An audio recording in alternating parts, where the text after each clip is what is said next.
Hello and welcome back to Shakesyear. We are working on The Merchant of Venice, and we get to hear from the Prince of Morocco again today. Now remember, the Prince of Morocco has come to Belmont to meet and woo Portia, but it was decreed in Portia's father's will that anybody that wants to try to marry her has to he'll be shown these three boxes, one of gold, one of silver, and one of lead.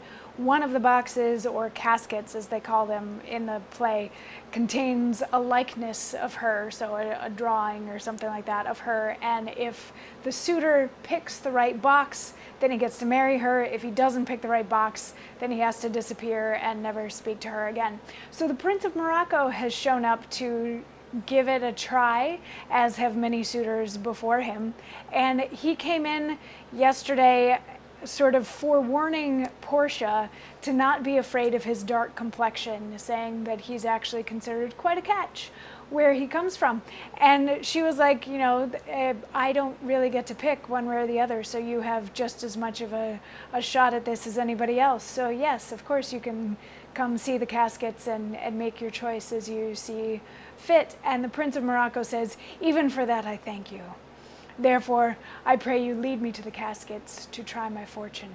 By this scimitar that slew the Sophy and a Persian prince, that won 3 fields of Sultan Solomon, I would o'erstare the sternest eyes that look, outbrave the heart most daring on the earth, pluck the young sucking cubs from the she-bear, yea, mock the lion when he roars for prey, to win the lady. But alas, the while, if Hercules and Lycus play at dice, which is the better man?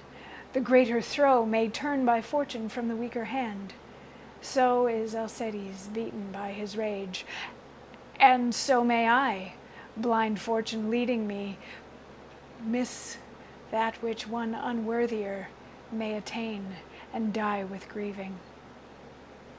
So he's a very flowery speaker, and he's saying, like, yes, please take me to the caskets, and I would face down any obstacle in order to try to win your hand. I would take baby cubs away from their mama she-bear. I've won all sorts of battles with this here, my sword, and I would use this sword to fight for you against anything. But he's like, alas, since this is sort of a game of chance, it is entirely possible that it's not the best man who will win, just the one who happens to roll the right number, like as in playing with dice. You know, when it comes to a game of chance, it doesn't necessarily go to the strongest or the smartest or the bravest person. It just goes to the person who's luckiest and gets the best roll out of the thing. And Portia responds by saying, yeah, that's true, and keep in mind,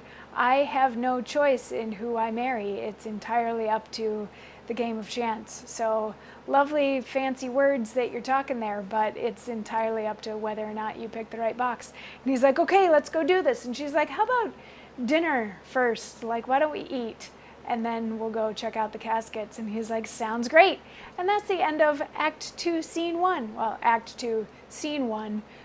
The delineations between scenes are just all of these people leave and a whole different group of people come in to start a different conversation. So tomorrow we will dig into that different conversation as a whole different group of people take the stage. So I will see you then for that. Mwah.